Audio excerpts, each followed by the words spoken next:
Is the Insta360 X3 the ultimate camera for skiing and snowboarding? And stay to the end because I'm going to highlight all the awesome features of this camera as well as show you how to export and edit all your footage so that it comes out nice and clean and crisp. And I'm going to highlight my favorite accessories when it comes to the Insta360 X3. Let's go. So a couple of features that I absolutely love about this camera is that you can shoot it in a couple different modes. You do have the single lens mode. So if you have a friend that's filming, they can follow behind you and get the shot, and you can shoot in like really awesome 4K so it's nice and crisp. That's been pretty fun, and that's also really good for skiing, snowboarding, follow cams, that kind of stuff. But if you're solo and you are just filming alone, then you can put this in the 360 mode, so it's actually using both lenses, and then it will automatically eliminate the pull. So when you're getting the shot of yourself, it looks super cool, creative, but more importantly, it looks really clean. And as long as you're holding the camera, you're going to be able to get the shot. And because you're filming 360 degrees at all times, you could transition from like filming your friend ahead of you,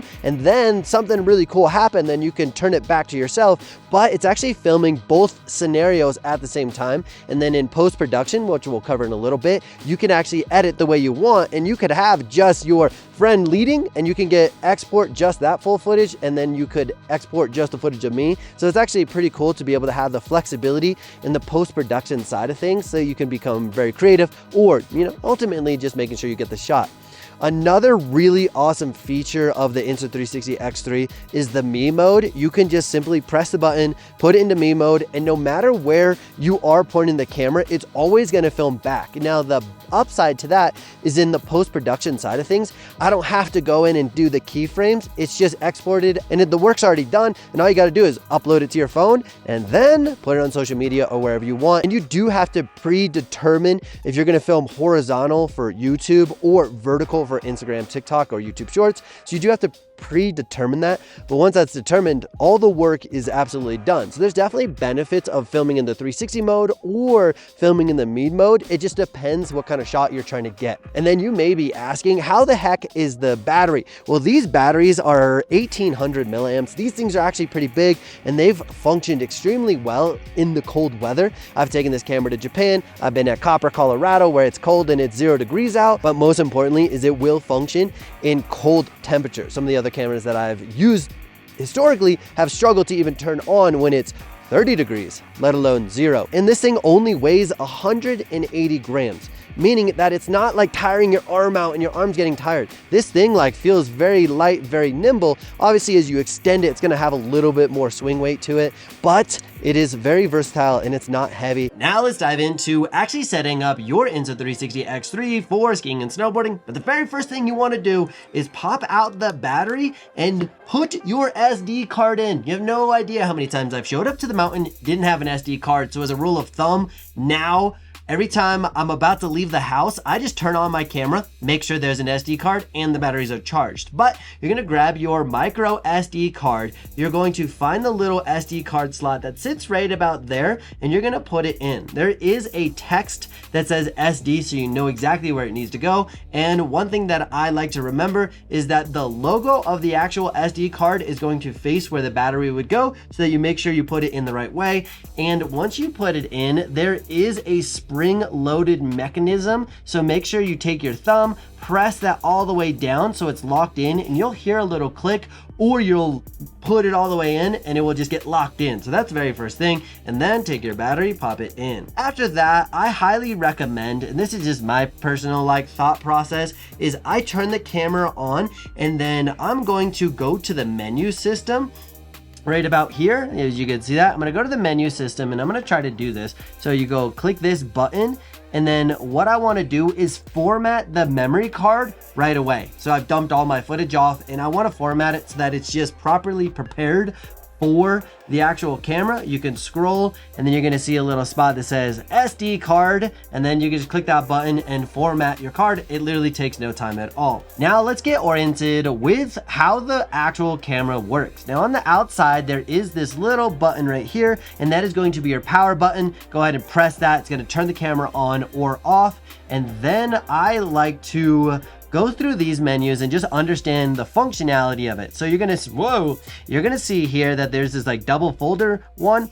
that's gonna switch between single lens mode. So essentially we're filming with this lens outside. If I click that same button again, it's gonna switch to single lens mode on the other lens, which is facing me. And then if I click this button the third time, it's gonna go into the 360 mode. Now, sometimes it may be hard to just tell which mode it's in, but one thing that I've noticed that helps a lot is if I just look at the screen, I'm gonna notice that there's these black bars on the outside. I click it again, there's gonna be black bars on the outside. This is a good indication that it is in single lens mode. Now we click it for the third time, you're gonna go to 360 mode, but now those black bars are no longer there. So that's something that helps me just know which mode it is, especially when it's just quick, easy to turn the camera on and go. I like to do more of a run and gun style, so that's a good way for me just to quickly check.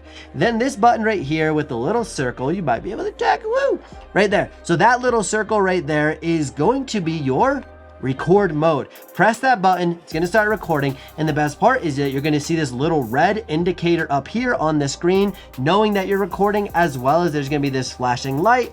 And you turn it over, and guess what? We got another flashing red light indicating that you're gonna be recording. There's been a couple times where I'm riding down the slope and I'll just look at my boy and see if he's recording just to make sure, you know, we got a partner system. So the red indicator lights are super, super awesome. Now let's dive into the frame rate and resolution of this camera. You're simply gonna press this button right here, which is gonna bring up another screen, and I have it set to 5.7K for the 360 mode, as well as 30 frames a second. I recommend that you use the highest resolution and frame rate that you can, and that your computer slash phone can handle. You just max it out as much as you can, and then you do have a couple different options: 5.7K, 3K, 4K, different options here, but I love having the 5.7K. Try to make it look as crisp as possible. When we're in the 360 mode, there is a couple different options. Simply press the screen and slide it over, and you're gonna notice that we go into a couple different things. We got photo mode here, then we also have the HDR, which is high dynamic range photo. Let's go ahead and swipe on over. We have interval, burst mode for photos, star lapse, haven't tried that yet, sounds pretty sick, loop recording, bullet mode, which is a really sick mode where you have a little bullet and you swing it around your head, the active high dynamic range, and then video mode. I usually just shoot in the video mode, so I'll just click the center there, and then we're gonna be setting up video mode. And then when you go to the single lens mode, you're gonna have a couple different options, so we can do the same thing here. I'm gonna slide across, we got photo mode, loop recording, and me mode. Let's touch on that in a second, and then we're gonna keep going. We got video mode, photo, loop recording, and then back to me mode. Now, me mode is super sick because it is one of the features that makes the processing, post-production side of things way easier. You literally set this up whether you want it to be 16:9, which is going to be your horizontal or your traditional YouTube video output, or you put it by 9:16, and then that's gonna make it verticals for your Instagram, your TikTok, YouTube shorts. But you can set it up, and then you just pull out your camera and literally just do whatever you want. And you can see in the footage here, it doesn't matter what I'm doing because the Insta360 is already just gonna be filming where the end of the pole is. So as long as I'm holding the camera, I'm gonna be able to get super easy shots and makes life way easier after the fact. Now, let's just say that you went and got some awesome footage on the mountain. Let's dive into how the heck we actually edit it. So you wanna turn on your Insta360, make sure there's plenty of battery, charge it or plug it in if you need to. And then you're gonna download the Insta360 app, and then you're going to press this button right here that has the camera and the little Wi-Fi button. It's going to search for your device. If it's the first time, you may have to download some software or some firmware update, and then you're going to click this button here, which is going to be the yes, I want to join this network. We're going to let it process for a second. Now that we're on the home page and everything's all set up, the very first thing I want to do is check my albums folder. That's going to be the bottom left hand side. I'm going to click that button. Now it's going to display all the videos that are on the memory card on the Insta360, and you're going to notice that the circle thumbnails are going to be be your 360 mode, and then the square one is going to be more of that me mode or a single lens. This one, you know it's a me mode because it has that me mode icon on the bottom left side. Let's go ahead and click that one. But the first thing I notice is this thing is 4 minutes long. I don't want that video. So I'm going to go to the bottom left-hand side and trim this video just to make it a lot more manageable. So I'm going to scrub over to the, until I find the area I want. I know that on top of this run, further down here, I end up doing like a fun little 360. So I got to find this little video. It's right about, where is it? Okay, so there it is. So I'm about to do a frontside 360, so I know that's where I want to start this video, and then I'm going to scrub down, and on the right hand side you can see the length of the video. This one right now is 40 seconds long. I'm going to trim that up a little bit more. I'm going to end it right after that spray because it sounds pretty good. A little 30 seconds long, wiping my lens, and I'm going to press the checkbox to confirm that, and then I can use the scrubber on the bottom, slide that, and then I can go to the top of the screen, and then I can press anywhere on the center of the screen. It's gonna start playing that. Cool, I can do a nice little turn, frontside 360, boom, I land. I actually wanna stop it there. So I'm gonna stop the video, go back to trim, and I can see there's a little yellow line. So I'm gonna generally go back to that area and get that landed, boom, right about there. I think that looks good, 8 seconds long, boom. So I can scrub that again. Now, the best part is I'm just gonna export this. Most of the work is done. Trim the beginning, trim the end, and I can just recklessly just record as much as I want. Definitely a sick deal. I'm gonna go to the top right corner and press export, and then I just max everything out. Resolution, max it out. Frame rate, max it out. Bit rate, max that out. Just max everything to the right, and then I'm going to press export. Now it exports. Look, this thing is cooking pretty fast, and then once it's exported, it's just gonna go straight to your folder, your video folder on the iPhone. It's just called Photos. Now let's dive into how the heck we manage our 360 footage, and it's way easier than you would expect. So I'm gonna click the video that I want, and I know generally that I didn't do anything cool at the top of this run, so I can just kind of fast forward a little bit, but I can take my finger and just scrub and get anywhere. I can literally see anything at any time and do the full 360, right? It's pretty awesome. But what I'm gonna do is actually go and point it at me. And then you're gonna see these little circles show up, and I can just simply press that, boom, and it's gonna auto track it. A lot of times what I do is I'll just auto track for the whole entire video and then trim it later, just because it's like way quicker and way easier that way. But if there's a specific moment in time where I specifically want to film me and my buddy, I'll show you how to do that in a second. So we're gonna stop that there. It looks pretty awesome. It's automatically set up. It's pretty cool. But let's say that you actually want to control the keyframes or where it's looking yourself. At the bottom, there's going to be this little plus sign. As I press that plus sign, wherever my angle and part of the screen is on that plus sign is where that keyframe essentially is going to be set. And then I can also zoom in, I can zoom out. I have a lot more flexibility on that post-production side of things.